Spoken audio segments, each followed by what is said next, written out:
نحمده ونصلي على رسوله الكريم اما بعد فاعوذ بالله من الشيطان الرجيم بسم الله الرحمن الرحيم رب اشرح لي صدري ويسر لي امري واحلل عقدة من لساني يفقهوا قولي۔ صفحہ نمبر 248، نماز جمعہ۔ جمعہ بہترین دن۔ رسول اللہ صلی اللہ علیہ وسلم نے فرمایا، خیر یوم طلعت علیہ الشمس یوم الجمعۃ فیہ خلق آدم وفیہ ادخل الجنہ وفیہ اخرج منها ولا تقوم الساعۃ الا فی یوم الجمعہ۔ بہترین دن جس پر سورج طلوع ہو کر چمکے جمعہ کا دن ہے۔ اسی دن آدم علیہ السلام پیدا ہوئے، اسی دن جنت میں داخل کیے گئے، اسی دن جنت سے زمین پر اتارے گئے، اور قیامت بھی جمعے کے دن قائم ہوگی۔ جمعے کی فرضیت۔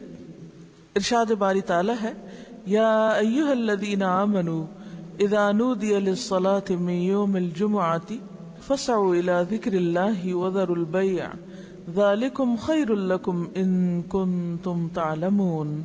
اے اہل ایمان، جب جمعہ کے دن نماز کے لیے آذان دی جائے تو اللہ کے ذکر اور نماز کی طرف دوڑو، اس وقت کاروبار چھوڑ دو، اگر تم سمجھو تو یہ تمہارے حق میں بہت بہتر ہے، یعنی اسی میں تمہارا فائدہ ہے۔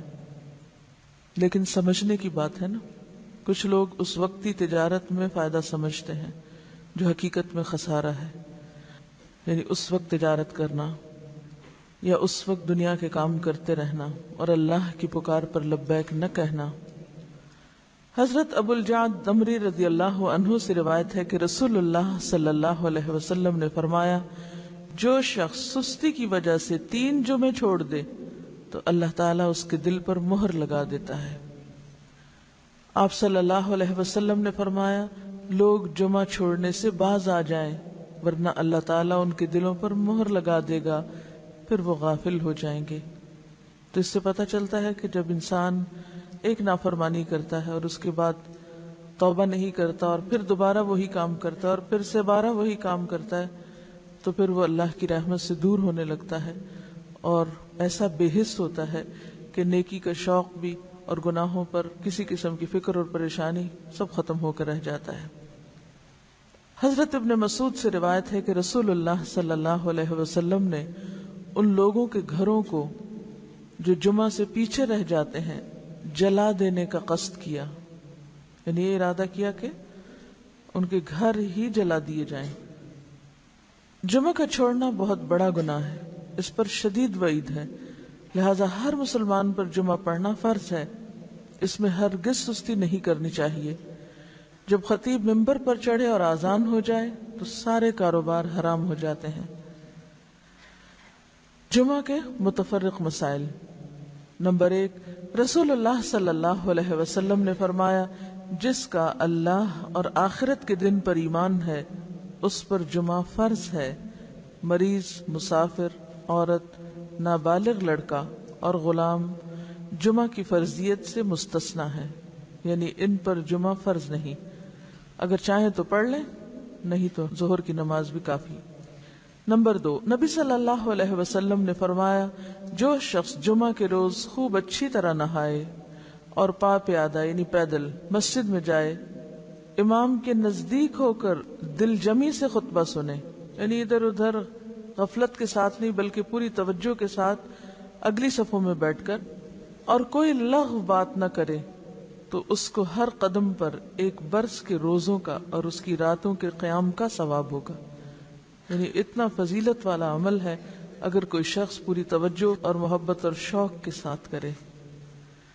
حضرت سلمان فارسی رضی اللہ عنہ سے روایت ہے کہ رسول اللہ صلی اللہ علیہ وسلم نے فرمایا، جو شخص جمعہ کو نہائے اور جس قدر پاکی حاصل ہو سکے کرے، یعنی اپنے جسم کی بھی صفائی، اپنے بالوں کی، ہر چیز کی، پھر تیل یا اپنے گھر سے خوشبو لگائے جو بھی میسر ہو، یعنی تھوڑا اہتمام کے ساتھ نکلے، اور مسجد کو جائے، وہاں 2 آدمیوں کے درمیان راستہ نہ بنائے، یعنی لوگوں کی گردنیں نہ پھلانگے یا ان کو پریشان نہ کرے آگے جانے کے لیے، یعنی جہاں جگہ ملے وہیں بیٹھ جائے، پھر اپنے مقدر کی نماز پڑھے، پھر دوران خطبہ خاموش رہے تو اس کے گزشتہ جمعہ سے لے کر اس جمعہ تک کے گناہ بخش دیے جاتے ہیں۔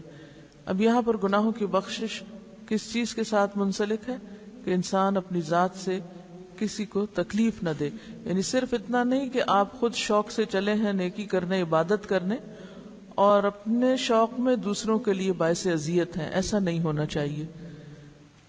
رسول اللہ صلی اللہ علیہ وسلم نے فرمایا، جو شخص غسل کر کے جمعہ کے لیے آتا ہے اور خطبہ شروع ہونے تک جس قدر ہو سکے نوافل ادا کرتا ہے، پھر خطبہ جمعہ شروع سے لے کر آخر تک خاموشی کے ساتھ سنتا ہے، تو اس کے گزشتہ جمعہ سے لے کر اس جمعہ تک اور مزید 3 دن کے گناہ معاف کر دیے جاتے ہیں۔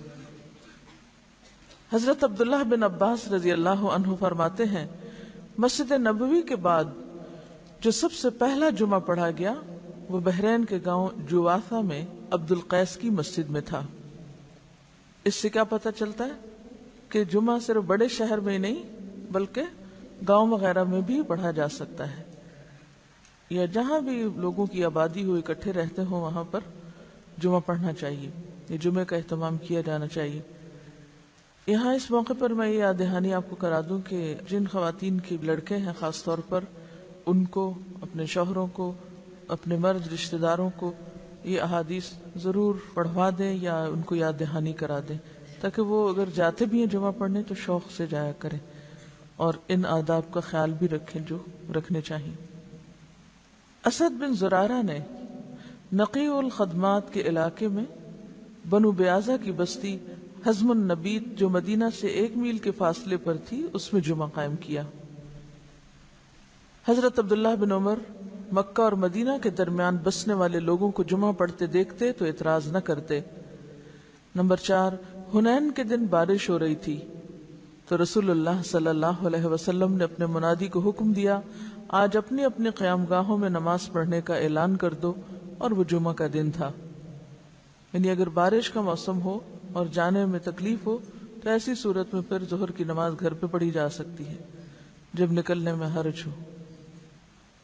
حضرت ابو ہریرہ سے روایت ہے کہ نبی صلی اللہ علیہ وسلم نے فرمایا، آج کے دن 2 عیدیں، عید اور جمعہ اکٹھی ہو گئی ہیں، جو شخص صرف عید پڑھنا چاہے اسے وہ کافی ہے، لیکن ہم عید اور جمعہ دونوں پڑھیں گے۔ یعنی اگر ایک ہی دن میں 2 چیزیں ہوں تو ایک کی رخصت ہے، یعنی عید پڑھنا کافی ہے، جمعہ جو ہے اس کی بجائے ظہر کی نماز بھی پڑھی جا سکتی ہے، لیکن آپ صلی اللہ علیہ وسلم نے پھر بھی دونوں چیزوں کو پڑھنا پسند فرمایا، اگرچہ سہولت رکھی۔ عبداللہ بن زبیر رضی اللہ عنہ کے زمانے میں جمعہ کے دن عید ہوئی تو انہوں نے نماز عید پڑھائی، جمعہ نہ پڑھایا۔ اس واقعے کی خبر ابن عباس کو ملی تو انہوں نے فرمایا، ان کا یہ عمل سنت کے مطابق ہے۔ نمبر 6، رسول اللہ صلی اللہ علیہ وسلم نے فرمایا، اگر گنجائش ہو تو جمعہ کے لیے روزانہ استعمال ہونے والے کپڑوں کے علاوہ کپڑے بناؤ۔ یعنی اگر گنجائش ہو اور آسانی ہو اور سہولت ہو، اس سے یہ مطلب نہیں کہ ہر ہفتے نیا جوڑا سلوایا جائے، اس کا مطلب یہ ہے کہ جمعے کا جوڑا مخصوص بھی رکھا جا سکتا ہے، ٹھیک ہے، نہیں ایک دفعہ آپ نے سلوا لیا، اس کو ہر روز پہننے کی بجائے جمعے کے دن پہنا جائے، یعنی جمعے کا لباس مخصوص کیا جا سکتا ہے عام روزمرہ کے لباس سے، یعنی اہتمام کی بات ہے، اصل میں صرف نئے کپڑے سلوانے کی بات نہیں ہے۔ نبی صلی اللہ علیہ وسلم نے دوران خطبہ گوٹ مار کر بیٹھنے سے منع فرمایا۔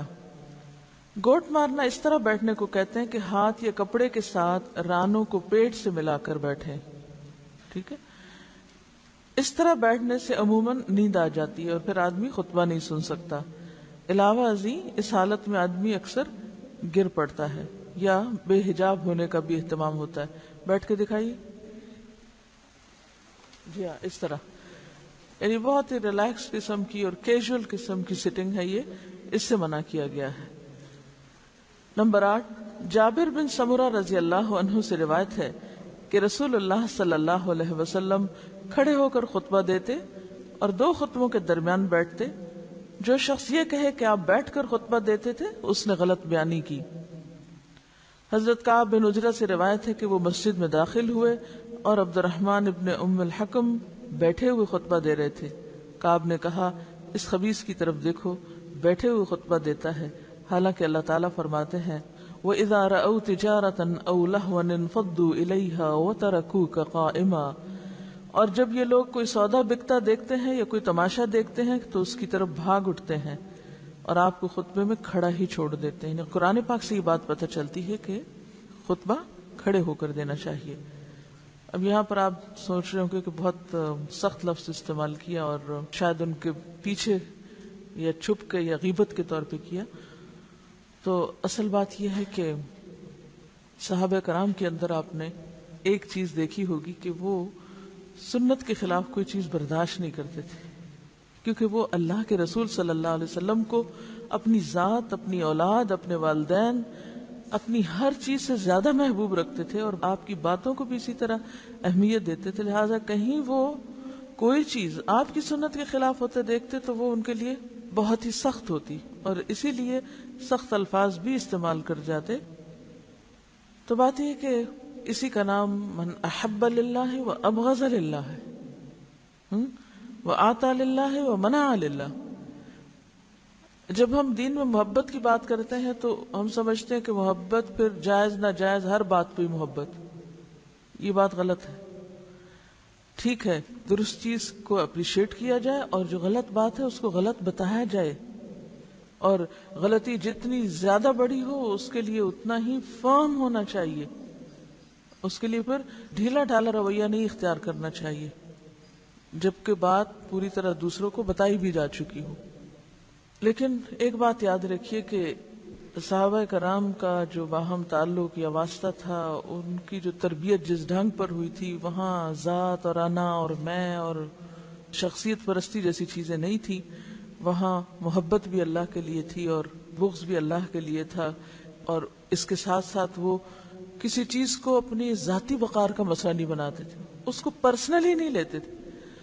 ہم کوئی چیز نہ بھی ہو تو اس کو پرسنل بنا لیتے ہیں، یعنی کوئی شخص کسی سے کچھ کہہ رہا ہو تو ہم اس کو اپنے خلاف لے لیتے ہیں، اور اپنی ذات کے بارے میں ہمیشہ بہت ہی سمپیتھیٹک اور بہت سینسٹیو اور بہت کانشیس اور بہت مہربان رہتے ہیں. اٹھتے بیٹھتے چلتے پھرتے تکلیفوں کا ذکر بھی کرتے رہتے ہیں. کبھی ہمیں یہ بھی سوچنا چاہیے کہ جب ہم بہت زیادہ تکلیفوں کا ذکر کرتے ہیں تو کہیں ہم اللہ تعالیٰ کا شکوہ تو نہیں کر رہے ہوتے. تھوڑی دیر کے لیے سوچیں، یہ مسئلہ وہ مسئلہ، یہ پریشانی وہ پریشانی، یہ بیماری وہ بیماری، یہ تکلیف وہ تکلیف.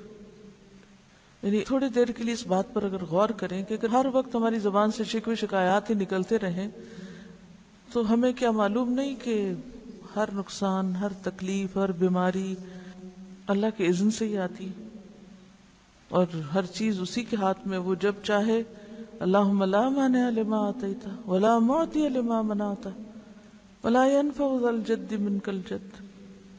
یعنی اگرچہ تکلیف یا بیماری یا دکھ کے اظہار کرنے میں کوئی گناہ کی بات نہیں ہے، لیکن اللہ سے محبت کے ادب کے خلاف ہے. جس سے آپ محبت کرتے ہیں آپ اس کی شکایتیں راہ چلتے تھوڑی کرتے رہتے ہیں کہ کرتے ہیں. ہاں سمجھ رہے ہیں میں کیا کہہ رہی ہوں؟ اس شخص سے آپ نے کیا سبق سیکھا جس کا صدقہ کسی ایسے شخص کو چلا گیا کہ جو مستحق نہیں تھا، اور وہ دل میں تکلیف میں بھی تھا، پریشان بھی تھا، تو کیا کہا؟ اللہم لک الحمد. ہم یہ اخلاق اور ادب نہیں سیکھ سکتے؟ ہاں سیکھ سکتے ہیں. مثلا ایک ڈاکٹر کے پاس جا کے بتانا کہ میں بیمار ہوں، اس میں کوئی برائی نہیں، لیکن ہر انسان کو بتانا میں بیمار ہوں، یہ اللہ کی محبت کے ادب کے خلاف ہے. ابراہیم علیہ السلام جو اللہ کے دوست تھے، وہ کیا کیا کرتے تھے؟ کیا کہتے تھے؟ فَإِنَّهُمْ عَدُوٌّ لِّي إِلَّا رَبَّ الْعَالَمِينَ الَّذِي خَلَقَنِي فَهُوَ يَهْدِينِي وَالَّذِي هُوَ يُطْعِمُنِي وَيَسْقِينِي وَإِذَا مَرِضْتُ فَهُوَ يَشْفِينِي وَالَّذِي يُمِيتُنِي ثُمَّ يُحْيِينِي وَالَّذِي أَطْمَعُ أَن يَغْفِرَ لِي خَطِيئَتِي يَوْمَ الدِّينِ رَبِّ هَبْ لِي حُكْمًا وَأَلْحِقْنِي بِالصَّالِحِينَ وَاجْعَلْ لِي لِسَانَ صِدْقٍ فِي الْآخِرِينَ وَاجْعَلْنِي مِنْ وَرَثَةِ جَنَّةِ النَّعِيمِ. کیا سرگوشی ہے نا اپنے رب سے، کیسے نعمتوں کا اقرار ہے، کیسے محبت اور شکر کا اظہار ہے. اب سوچتے ہو کہ پڑھاتے پڑھاتے پتہ نہیں کہاں چلی جاتی ہیں اور کسی اور ہی irrelevant بات کے اوپر شامت لے آتی ہیں روز. دیکھیے ایک ہے عام سطح پہ جینا اور ایک ہے مقربین کی سطح پہ جینا. تو ہم معلوم نہیں کہاں ہیں، لیکن مقربین کے رستے پہ چلنا تو چاہیے نا، کہ نہیں؟ اتنی دعائیں مانگ کے کہتے ہیں رب ہب لی حکمن. یہ ہے عجز، یہ ہے عجزی. ساری مناجات کر کے کہتے ہیں اللہ مجھے حکمت دے، قوت فیصلہ دے، سمجھ دے، فہم دے، والحقنی بالصالحین. یہ ہوتی ہیں اللہ سے محبت کی علامتیں.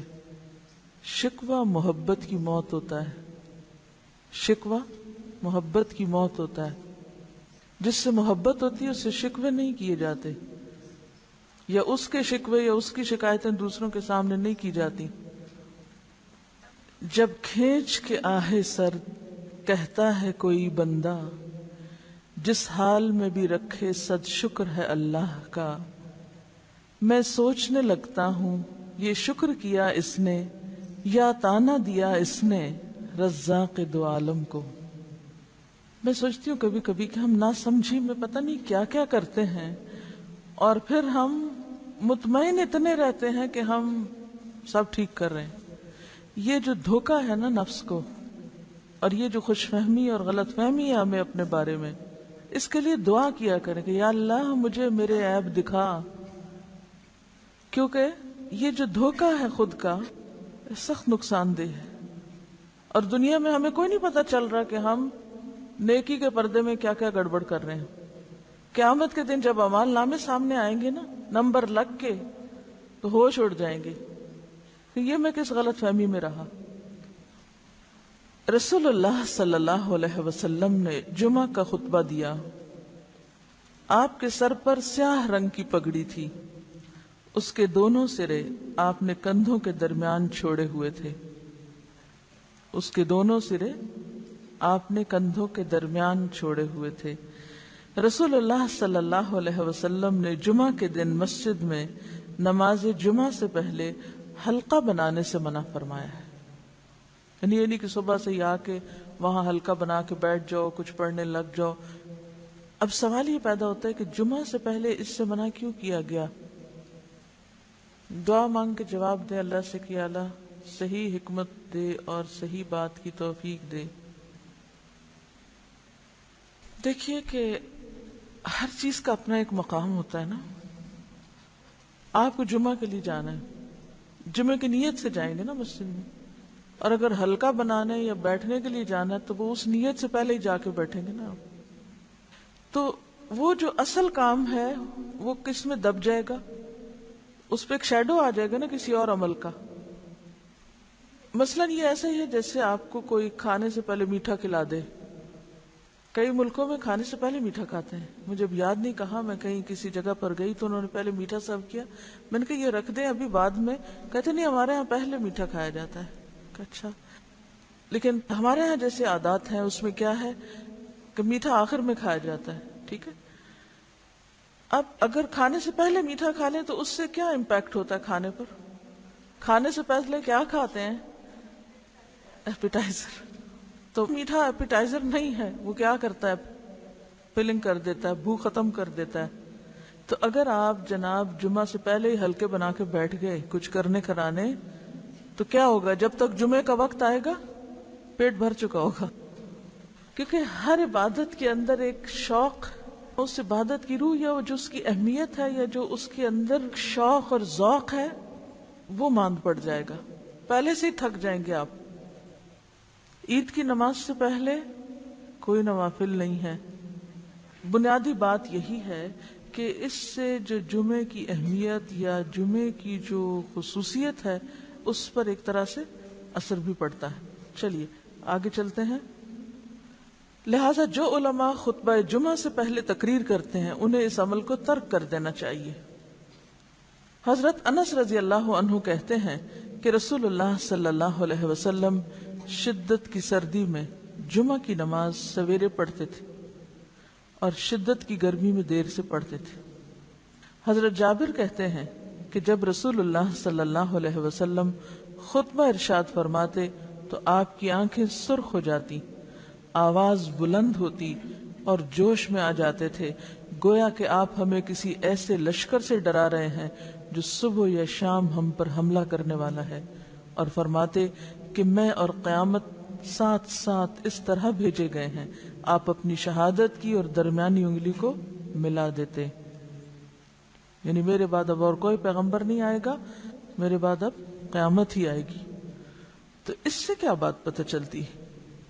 اس سے یہ بات پتہ چلتی ہے کہ تعلیم اور خطبے میں فرق ہوتا ہے۔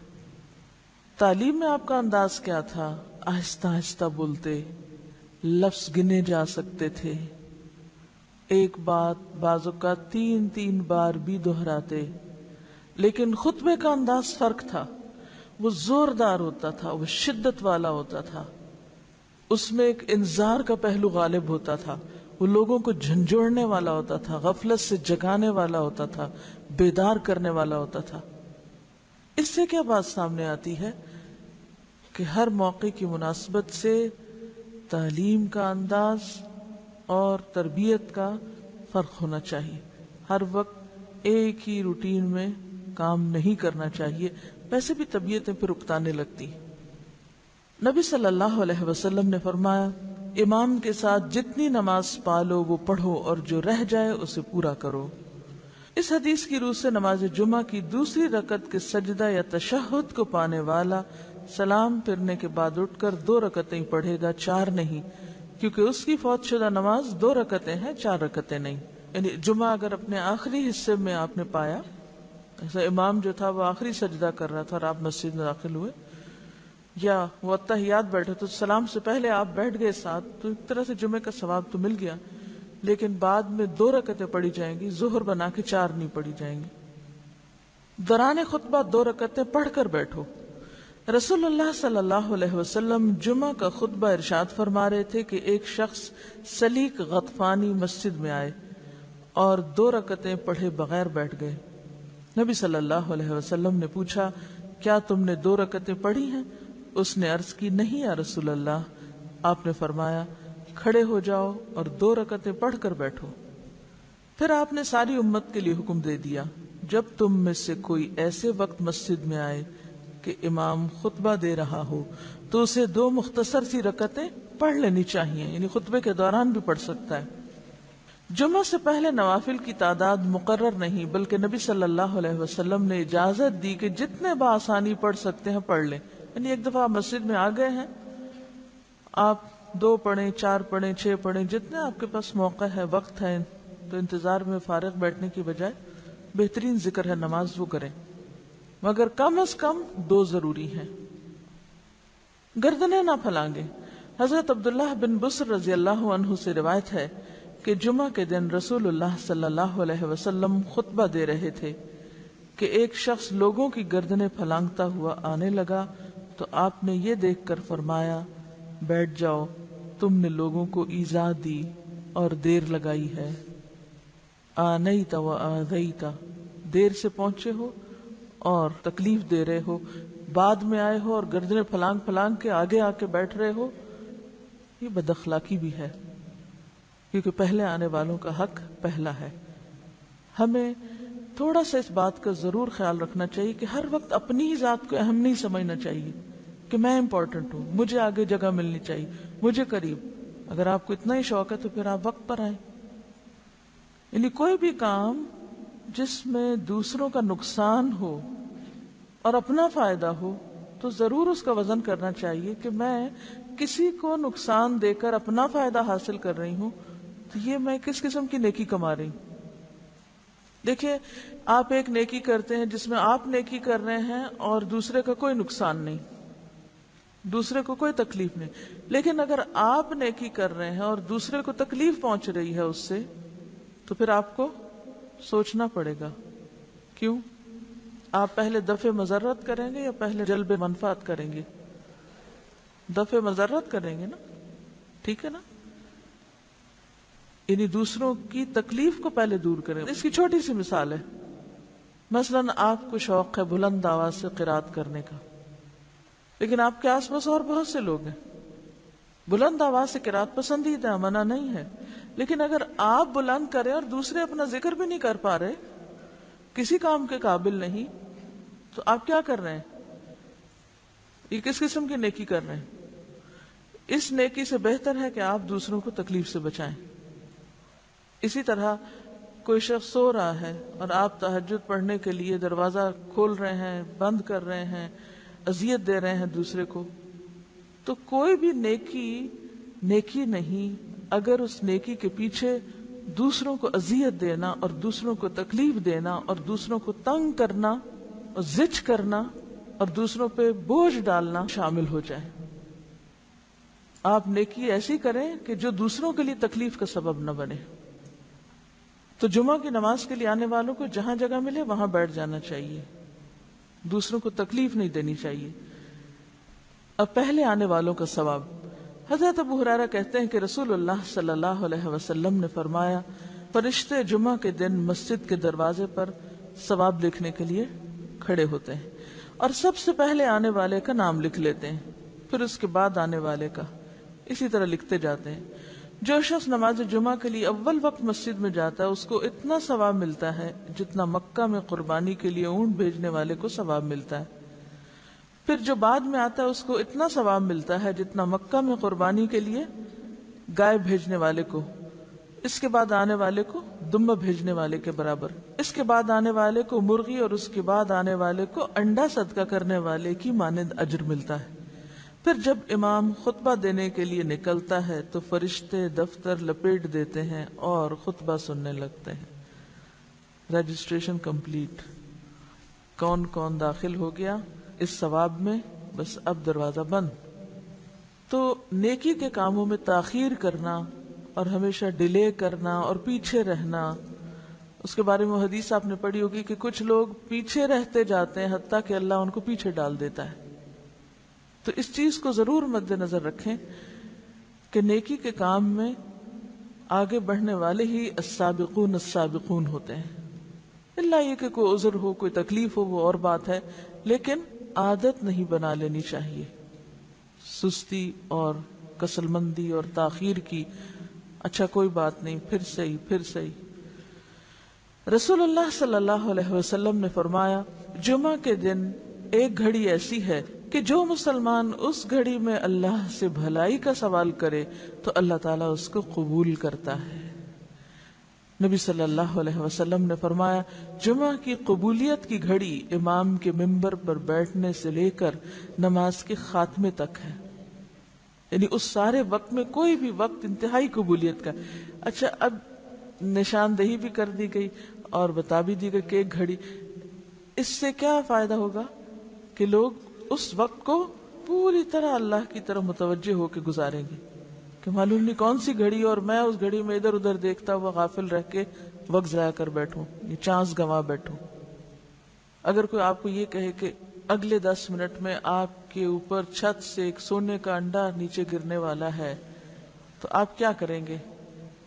اس 10 منٹ میں تو سانس بھی نہ لیں، شاید آنکھ بھی نہ جھپکیں، کہ کہیں ایسا نہ ہو کہ میں آنکھ بند کر جاؤں اور وہ انڈا مس ہو جائے مجھ سے۔ ہاں، غافل نہیں ہوگی۔ تو آپ دیکھیے کہ کسی ایک دعا کا قبول ہو جانا سونے کے انڈے سے کہیں زیادہ قیمتی، لیکن عموماً جب خیر و بھلائی اور برکت کی تقسیم ہوتی ہے تو ہم اسی قسم کی غفلت کا ثبوت دیتے ہیں اور توجہ نہیں کرتے، اور کبھی سونے لگتے ہیں اور کبھی ادھر ادھر توجہ کرنے لگتے ہیں۔ تو جمعے کا وقت خطبے سے لے کر نماز تک، دعا تک، بہت ہی بہترین گھڑیوں میں سے جب بندہ اپنے رب کے قریب ہوتا ہے، لہذا آنا بھی جلدی چاہیے کہ السابقون ہو، اور سابقون کون ہوتے ہیں؟ المقربون ہوتے ہیں، اور مقربون وہی ہو سکتے ہیں کہ جو ایسے مواقع کو بخوبی استعمال کرنا جانتے ہوں اور ان مواقع میں غافل نہ ہوں۔ بعض اوقات ایک لمحے کی غفلت انسان کو سالوں پیچھے لے جاتی ہے۔ خطبہ جمعہ کے مسائل، رسول اللہ صلی اللہ علیہ وسلم 2 خطبے ارشاد فرماتے، ان کے درمیان بیٹھتے، خطبہ میں قرآن مجید پڑھتے اور لوگوں کو نصیحت کرتے. آپ کی نماز بھی اوسط درجے کی اور خطبہ بھی اوسط درجے کا ہوتا، بہت طویل خطبہ نہیں ہوتا تھا. آپ نے فرمایا کہ آدمی کی لمبی نماز اور مختصر خطبہ دانائی کی علامت ہے، یعنی عقل مندی کی بات ہے. پس نماز عام نمازوں کی نسبت طویل کرو اور خطبہ عام خطبوں کی نسبت مختصر کرو. نبی صلی اللہ علیہ وسلم خطبہ جمعہ میں سورۃ قاف کی تلاوت فرماتے تھے. حضرت ابو ہریرہ رضی اللہ عنہ روایت کرتے ہیں کہ رسول اللہ صلی اللہ علیہ وسلم نے فرمایا، جمعہ کے خطبہ میں جب تو اپنے پاس بیٹھنے والے کو یہ کہے کہ چپ رہو تو بلا شبہ تم نے بھی لغو کام کیا. یعنی اتنا بولنے کی بھی اجازت نہیں کہ انسان کسی سے کہے بی کوائٹ یا چپ. چپ لفظ بولنا جو ہے یہ بھی لغو میں شمار ہوتا ہے، کیونکہ پیچھے آیا نا کہ جس نے لغو بات نہ کی، تو ہم سمجھتے ہیں لغو بات سے مراد کوئی شاید قصے کہانیاں ہیں یا کوئی لطیفے سنانا ہے یا فضول باتیں ہیں. نہیں، بالکل جینون بات کرنا کہ ایک شخص شور کر رہا ہے یا بول رہا ہے تو اس کو چپ کرانا، یا امر بالمعروف یا نہی عن المنکر جو ہے وہ بھی اس وقت منع ہے. یہ ساری چیزیں کس چیز کی علامت ہے؟ یہ سارے جو ادب آداب جمعے کے دن سکھائے جا رہے ہیں، نہا دھو کے جاؤ، اس جمعے سے پہلے مت بیٹھو طویل وہاں، اور پھر خطبہ مختصر ہو، اور پھر اس مخصوص وقت میں دعا قبول ہوتی ہے. یہ سب چیزیں کیا بتا رہی ہیں؟ کس چیز کی طرف لے جا رہی ہیں؟ یعنی مقصود کیا ہے؟ یعنی انتہائی توجہ اور یکسوئی کے ساتھ اس روحانیت کو حاصل کرنا جو اس دن میں دی جانی مطلوب ہے، وہ تعلیم حاصل کرنا، وہ سیکھنا اور وہ فائدہ اٹھانا جو جمعے کے دن کو مقرر کر کے اللہ نے بندوں کے لیے رکھا ہے. یعنی یہ ساری چیزیں ایک ہی چیز کے اوپر لے جا رہی ہیں، اور وہ ہے یکسوئی کی پریکٹس. یکسو، مکمل کنسنٹریشن، مکمل توجہ، انابت اللہ. حضرت ابن عمر کہتے ہیں کہ رسول اللہ صلی اللہ علیہ وسلم نے اس سے منع فرمایا کہ آدمی اپنے بھائی کو اٹھا کر اس کی جگہ پہ بیٹھے. نافع سے پوچھا گیا کیا صرف جمعہ میں منع ہے؟ فرمانے لگے جمعہ میں اور اس کے علاوہ بھی. یعنی آپ یہ نہیں کر سکتے کہ کہیں پر جائیں اور کوئی شخص بیٹھا تو آپ اس سے کہیں تم اٹھو یہاں سے، مجھے یہ جگہ اچھی لگتی ہے، مجھے بیٹھنا ہے. یہ معیوب بات ہے، ناپسندیدہ ہے. پھر خود پسندی کی بات بھی ہے کہ آپ اپنے آپ کو اتنا امپورٹنٹ سمجھتے ہیں، اپنی اتنی اہمیت جانتے ہیں کہ آپ دوسروں کو اذیت دے کے خود اپنی جگہ بنانا چاہتے ہیں. اصل بات یہ کہ جب تک ہم اپنی خود پسندی سے اور اپنی انا سے اور اپنی ذات کی اہمیت کے شوق سے اور ذاتی بڑائی کے شوق سے باہر نہیں نکلیں گے، بہت سی نیکیوں سے محروم رہ جائیں گے، بلکہ نیکیوں کے شوق میں بھی گناہیں کرتے رہیں گے. حضرت عمارہ بن رویبہ سے روایت ہے کہ انہوں نے بشیر بن مروان کو جمعہ کے دن منبر پر دونوں ہاتھ اٹھاتے ہوئے دیکھا تو فرمایا اللہ تعالیٰ ان دونوں ہاتھوں کو ہلاک کرے. عمارہ بن رویبہ کون ہے؟ صحابی ہیں. انہوں نے بشیر بن مروان کو جمعہ کے دن منبر پر دونوں ہاتھ اٹھائے ہوئے دیکھا تو فرمایا اللہ تعالیٰ ان دونوں ہاتھوں کو ہلاک کرے. نبی صلی اللہ علیہ وسلم خطبہ میں صرف ایک ہاتھ کی شہادت والی انگلی سے اشارہ کرتے تھے اور بس. یعنی اس نے خطبہ دیتے ہوئے کیا کیا؟ جیسے عام سپیکرز کہتے ہیں نا، دونوں ہاتھ اٹھا اٹھا کے، اور جیسے مکے لہرا لہرا کے اور بازو اٹھا اٹھا کے خطبہ دینا انتہائی ناپسندیدہ چیز ہے. تب آپ دیکھیں کہ صحابی کی تنقید کتنی سخت ہے، ایک طرح سے بددعا دے رہے ہیں کہ اللہ ان دونوں ہاتھوں کو ہلاک کرے، کیونکہ نبی صلی اللہ علیہ وسلم خطبے میں صرف دائیں ہاتھ کی شہادت کی انگلی اٹھاتے تھے، لیکن جو خبردار بھی کرنا ہوتا تھا اور بس. نبی صلی اللہ علیہ وسلم نے کھڑے ہو کر خطبہ دیا اور آپ کے ہاتھ میں عصا یا کمان تھی. نبی اکرم صلی اللہ علیہ وسلم 2 خطبے دیتے اور ان کے درمیان بیٹھتے کیوں تھے؟ شارٹ بریک ایک طرح سے، تاکہ پھر سے توجہ ہو جائے. ظہر احتیاطی کی بدعت. بعض لوگ نماز جمعہ کے علاوہ ظہر احتیاطی پڑھتے ہیں اور اس کا فتویٰ بھی دیتے ہیں، حالانکہ رسول اللہ صلی اللہ علیہ وسلم کی ذات پاک اور آپ کے بے شمار صحابہ کرام سے جمعہ کے بعد نماز ظہر کا پڑھنا کہیں ثابت نہیں. ہم حیران ہیں کہ نماز جمعہ ادا کرنے کے بعد احتیاطاً ظہر کے فرض پڑھنے والے اور پڑھنے کا حکم دینے والے اللہ تعالیٰ کو کیا جواب دیں گے؟ کیا رسول اللہ صلی اللہ علیہ وسلم جمعہ کے بعد ظہر پڑھنا اور لوگوں کو بتانا بھول گئے تھے، جو بعد میں آنے والے لوگوں نے ایجاد کر کے تکمیل دین کی ہے؟ جمعہ کے دن روزہ رکھنا، نبی صلی اللہ علیہ وسلم نے جمعہ کا دن روزے کے لیے اور جمعہ کی شب یعنی جمعرات اور جمعے کی درمیانی رات کو عبادت کے لیے خاص کرنے سے منع فرمایا۔ پھر آپ دیکھیے کہ جمعے کے دن روزے سے منع کر دیا گیا، کیا حکمت ہو سکتی ہے؟ دیکھیے کہ روزہ رکھ کے ایک طرح سے کچھ کمزوری بھی تو ہو جاتی ہے نا، اور بعض اوقات ہو سکتا ہے کہ آپ کے قریبی علاقے میں جمعے کا اہتمام نہ ہو، آپ کو دور جانا ہو۔ پھر اسی طرح یہ ہے کہ صرف ایک ہی دن کو مخصوص کر لینا عبادت کے لیے اور باقی سارے دن بھول جانا، یعنی سارا کچھ ایک ہی دن اکٹھا کرنا اور بہت کچھ ایک ہی دن کر کے اور باقی دنوں میں فارغ ہو جانا، ان چیزوں کا سدباب کیا گیا۔ روزے کے لیے جمعرات کا دن زیادہ پسندیدہ ہے جمعے کی نسبت، اور پھر شب جمعہ جو ہے اس کی عبادت سے بھی روکا گیا ہے، یعنی شب بیداری مت کرو اس رات۔ کیوں؟ پھر جمعے کا حق مارا جائے گا، کیونکہ بعض اوقات ہم اصل کام تک پہنچتے پہنچتے پہلے خود ساختہ کام شروع کر دیتے ہیں، اور یہ شیطانی حربے بھی بعض اوقات ہوتے ہیں اصل کام سے توجہ ہٹانے کے لیے۔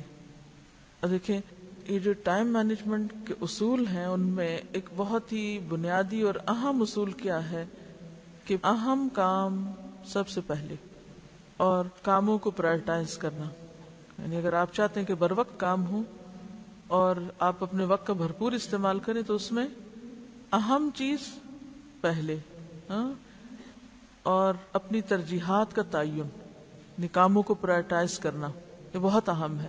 کیوں؟ اس لیے کہ جمعے کے دن کی سب سے اہم عبادت کیا ہے؟ نماز جمعہ، اور اس دن کا خطبہ سننا اور اس کی تیاری کرنا اور بر وقت مسجد پہنچنا۔ اگر ہم اس کام کے ساتھ کچھ اور کام ایجاد کر لیتے ہیں عبادت کے نام پر جس سے آپ نے منع فرمایا، تو ہم دراصل کیا کر رہے ہیں؟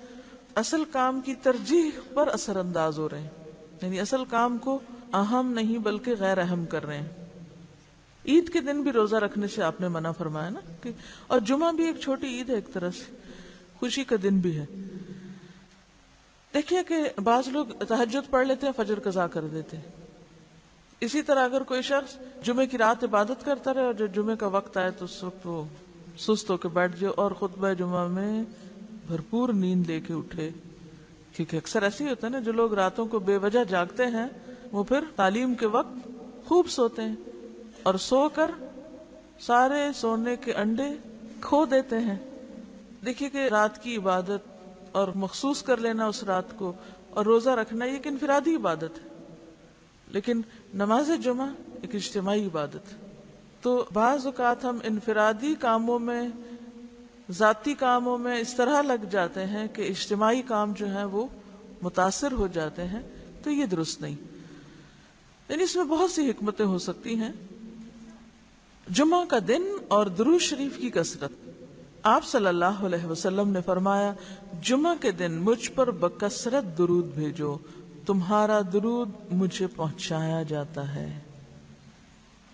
جمعہ کی اذان، حضرت صائب بن یزید سے روایت ہے کہ رسول اللہ صلی اللہ علیہ وسلم حضرت ابو بکر اور عمر رضی اللہ عنہم کے زمانے میں جمعہ کی اذان اس وقت ہوتی تھی جب امام خطبے کے لیے ممبر پر بیٹھ جاتا۔ جب حضرت عثمان خلیفہ بنے اور لوگ زیادہ ہو گئے تو زورا کی جگہ پر ایک اور اذان دی جانے لگی۔ امام بخاری فرماتے ہیں زورا مدینہ کے بازار میں ایک مقام ہے، مسجد کے اندر امام کی خطبے سے پہلے صرف ایک اذان ہے۔ اکثر مساجد میں اس سے قبل دی جانے والی اذان کو ثبوت حضرت عثمان کے دور سے بھی نہیں، لہٰذا اس سے اجتناب کرنا چاہیے۔ اس طرح حاشیہ دیکھ لیتے ہیں اس کا۔ جمعے کے دن پہلی اذان کا پس منظر یہ ہے کہ عہد نبوت میں مدینہ منورہ اس کی آبادی کا حجم نسبتاً مختصر تھا۔ آپ کو معلوم ہے کہ اس وقت جتنے ایریے پر مسجد نبوی ہے پورا شہر اتنے ایریے میں تھا۔ جی ہاں، موجودہ مسجد نبوی کو اگر آپ جائیں کبھی، اللہ لے جائیں، چاروں طرف سے چکر لگائیں تو اچھا خاصا رقبہ ہے۔ تو اس وقت پورا مدینہ بس اتنا تھا، اور ایک اذان اس سارے ایریے کے لیے کافی تھی۔ لوگوں کو اذان آسانی سے سنائی دے جاتی۔